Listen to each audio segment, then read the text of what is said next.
Warahmatullahi wabarakatuh. Waalaikumsalam Waalaikumsalam warahmatullahi wabarakatuh. Alhamdulillah, alhamdulillahirabbil alamin. Wassalatu wassalamu ala asyrofil anbiya'i wal mursalin wa ala alihi washabihi ajmain, amma ba'du. Yang terhormat kepada Mustika Febrianti MPD selaku dosen pengampu mata kuliah teknik-teknik konseling, dan tak lupa kepada teman-teman seperjuangan yang semoga dimudahkan oleh Allah dalam bertalabul ilmiah. Puji syukur kehadirat Allah Subhanahu wa Ta'ala yang mana telah memberikan kita kesehatan sehingga kita dapat melaksanakan kembali presentasi online pada pagi hari ini. Salawat serta salam mari kita sanjung agungkan kepada Nabi Agung Muhammad SAW yang telah membawa kita dari zaman kegelapan menuju zaman terang benderangnya ini adinul Islam. Baiklah, perkenankanlah teman-teman sekalian, kami dari kelompok 2 yang beranggotakan saya Vika Oktaviara sebagai moderator dan pemateri, rekan saya Bambang Wahyudinata sebagai pemateri, dan Putri Juwita sebagai pemateri. Di sini kami akan menyampaikan materi yaitu tentang pendekatan behavior. Baiklah, langsung saja untuk penyampaian materi yang pertama, yaitu tentang pandangan tentang manusia. Pendekatan behavioral didasarkan pada pandangan ilmiah tentang tingkah manusia yang menekankan pada pentingnya pendekatan sistematik dan struktur pada konseling. Dari Rosyidan 1994. Pendekatan behavioral berpandangan bahwa setiap tingkah laku dapat dipelajari. Proses belajar tingkah laku adalah melalui kematangan dan belajar. Rosyidan 1994.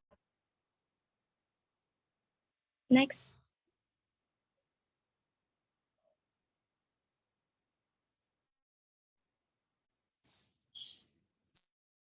Next.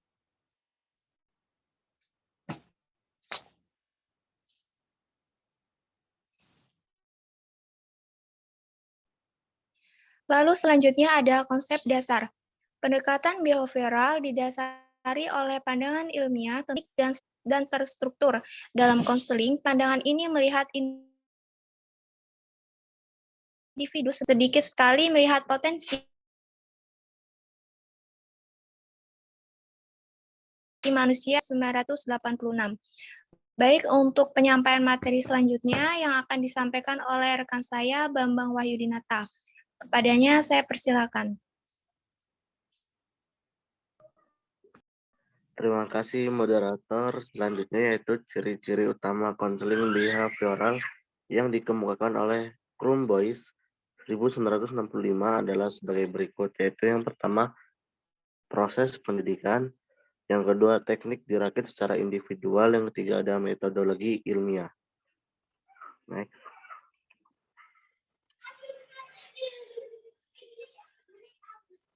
Baik, materi selanjutnya itu tujuan konseling behavioral. Yang pertama, menciptakan kondisi-kondisi baru bagi proses belajar. Yang kedua, penghapusan hasil belajar yang tidak adaptif. Yang ketiga, memberi pengalaman belajar yang adaptif namun belum dipelajari. Yang keempat, membantu konseling membuang respons-respons yang lama yang merusak diri atau maladaptif dan mempelajari respons-respons yang baru yang lebih sehat dan sesuai adjustif. Yang kelima, konseling belajar perilaku baru dan mengeliminasi perilaku yang maladaptif.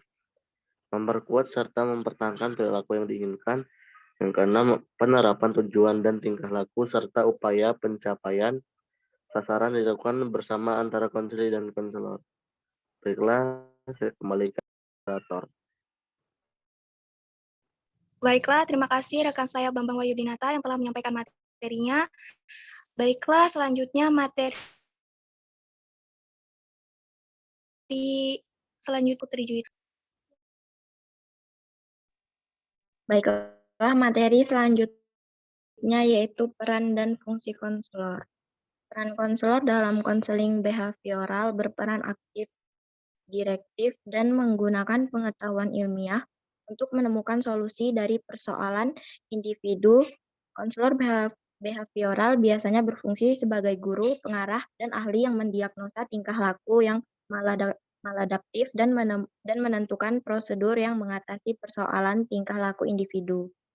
Dalam proses konseling, konseli yang menentukan tingkah laku apa yang akan diubah, sedangkan konselor menentukan cara yang digunakan untuk mengubahnya. Next.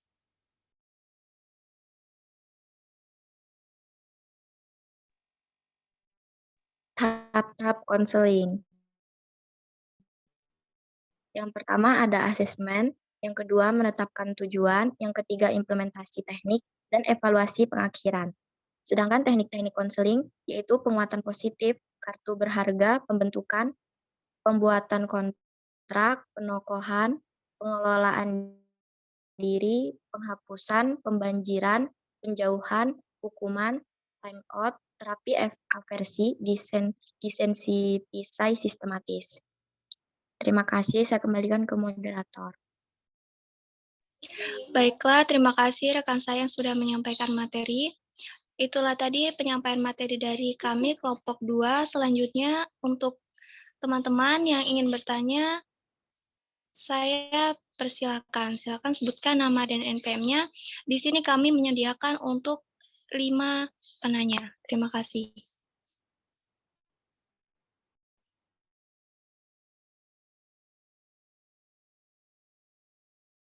Izin bertanya, nama Cynthia Maharani, NPM 2111080086. Pertanyaannya, bagaimana pandangan behavioralisme dalam perubahan tingkah laku? Jelaskan. Terima kasih.